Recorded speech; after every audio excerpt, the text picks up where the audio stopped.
Assalamualaikum warahmatullahi wabarakatuh. Salam sejahtera bagi kita semua. Salam rahayu, rahayu, rahayu. Jumpa kembali dengan saya di channel YouTube Mambu Santri Channel. Baik sahabat-sahabat, di kesempatan yang baik ini nanti kita akan membahas sebuah tema yang agak sedikit menggelitik gitu ya, yaitu yang berjudul ciri-ciri ataupun tanda-tanda bahwa kita itu adalah titisan leluhur. Maksudnya titisan leluhur itu apa? Yaitu adalah penerus ilmu leluhur atau penerus energi-energi yang diturunkan leluhur. Baik itu leluhur kita sendiri dari mbah, buyut, dan seterusnya, ataupun leluhur kita yang paling atas. Itu juga bisa, sahabat. Karena apa? Kalau kita ini titisan leluhur, kalau kita ini memang penerusnya leluhur, kita itu sudah mempunyai tanda-tandanya tersendiri. Misal kita itu juga sudah mempunyai bakat spiritual di dalam tubuh kita. Kita ini mempunyai apa ya ibaratnya, saku, mempunyai bekal dari dalam tubuh kita sendiri, itu mulai sejak kita lahir. Nah, lalu apa saja tanda-tanda ataupun ciri-ciri titisan leluhur? Ciri-ciri yang pertama, biasanya orang tersebut itu pernah merasakan atau mengalami peristiwa-peristiwa tertentu.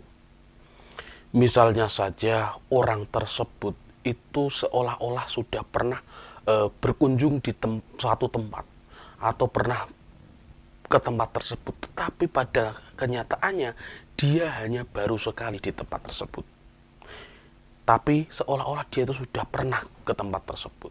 Nah, ini adalah ketika Anda sudah punya perasaan seperti ini, itu berarti panjenengan adalah seorang penerusnya leluhur. Anda termasuk titisan dari para leluhur. Mungkin Anda mengalaminya itu di dalam mimpi atau di dalam firasat-firasat panjenengan. Itu biasanya seperti itu. Kemudian ciri-ciri yang selanjutnya, bahwa kita itu termasuk titisan leluhur atau penerus ilmu-ilmu leluhur. Biasanya orang tersebut itu mempunyai ilmu bawaan atau mempunyai energi dari lahir, atau mempunyai energi yang alami. Seperti yang sudah saya katakan di depan tadi, orang yang akan menjadi penerusnya para leluhur, akan menjadi titisannya para leluhur, itu orang tersebut itu sudah mempunyai bekal, baik itu bekal energi maupun bekal dari dunia spiritual itu sejak lahir, dan itu secara alami tanpa berguru ke siapapun. Itu memang sudah dikaruniai oleh Tuhan, sudah dikaruniai oleh Allah. Terus kemudian ciri-ciri yang selanjutnya titisan leluhur atau pewarisnya para leluhur, itu biasanya orang tersebut itu ketika dia melihat foto suatu tempat atau melihat tayang-tayangan dari televisi ataupun dari YouTube gitu ya, ataupun dari video dari apa saja, ketika dia melihat foto tersebut, kok dia sudah merasa bahwa dia pernah di situ. Dia mempunyai perasaan bahwa dia mengenal tempat tersebut. Itu biasanya orang tersebut adalah titisan leluhur. Kenapa kok bisa merasa seperti itu? Ya karena mungkin di masa lampau leluhurnya itu pernah di tempat tersebut. Leluhurnya pernah ada di tempat tersebut sehingga akan mengenang atau membuat menjadi kenangan memoris di dalam tubuhnya tersebut. Itu. Kemudian ciri-ciri titisan leluhur yang selanjutnya, biasanya di dalam pikiran orang tersebut itu akan terlintas cerita-cerita masa lalu, akan berlintas masalah-masa yang sudah berlalu atau masa lampau. Ini biasanya orang yang menjadi titisan leluhur atau menjadi pewarisnya para leluhur kita. Biasanya dia ini di dalam pikirannya itu akan terkenang, akan teringat gitu ya, memori-memori masa lampau, baik itu kita dari memori pikiran kita ataupun ketika kita di dalam mimpi, itu akan terlintas. ya, akan terlintas masa-masa lalu. Kemudian ciri-ciri titisan leluhur yang selanjutnya, biasanya orang tersebut itu mempunyai sifat dan karakter yang cenderung sama dengan leluhurnya. Misal saja. Misal seumpama dia leluhurnya adalah raja, maka dia di dalam keseharian itu juga akan karakter dan sifatnya itu seperti para raja. Mungkin dia berwibawa, dia juga mempunyai berpengaruh di sekelilingnya gitu. Itu adalah karakter-karakter para raja. Itu. Kemudian ciri-ciri yang selanjutnya, manusia titisan leluhur atau pewarisnya para leluhur, itu biasanya orang tersebut mempunyai rasa empati yang sangat tinggi. Dia mempunyai rasa peka terhadap makhluk hidup. Dia mempunyai rasa kasih sayang kepada makhluk hidup. Tidak hanya kepada manusia sahabat, tetapi juga kepada tumbuhan, kepada hewan, dan semuanya yang ada di dunia ini, yang termasuk makhluk hidup. Dia itu menyayanginya, dia mencintainya, dia sangat sayang. Ini biasanya orang yang menjadi keturunan leluhur atau menjadi titisan leluhur. Biasanya orang tersebut mempunyai ciri-ciri yang semacam itu. Kemudian ciri-ciri titisan leluhur yang selanjutnya, biasanya orang tersebut itu sangat suka dengan budaya-budaya tertentu.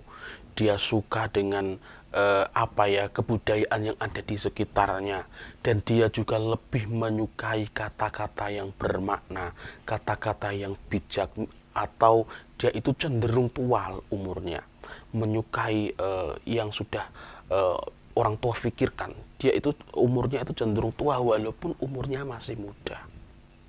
Tuh.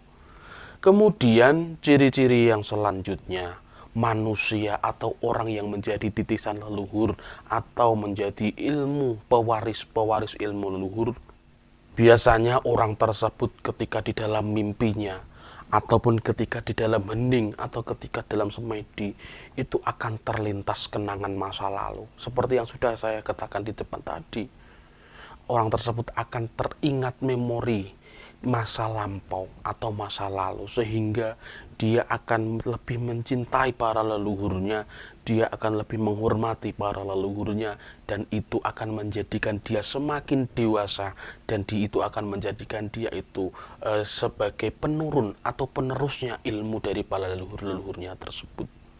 Tuh. Kemudian ciri-ciri titisan leluhur yang selanjutnya, biasanya orang tersebut itu merasa tidak dekat dengan keluarganya, merasa tidak dekat dengan orang tuanya. Ini secara emosional ya, secara emosional itu dia itu merasa tidak dekat dengan keluarganya.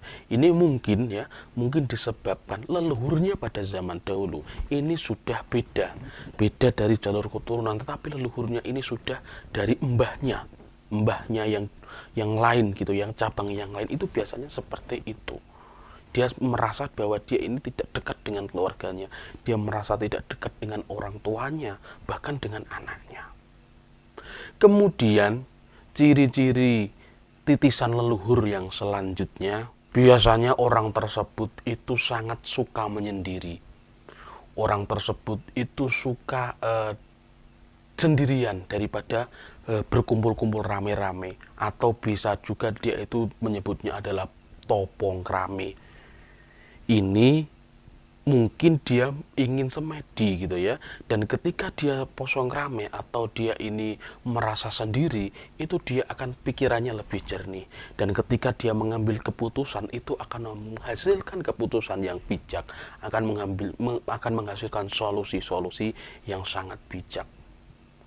Kemudian ciri-ciri titisan leluhur yang selanjutnya ataupun ciri-ciri yang terakhir ini ya, biasanya orang tersebut itu sangat suka untuk menggali ilmu-ilmu para leluhur.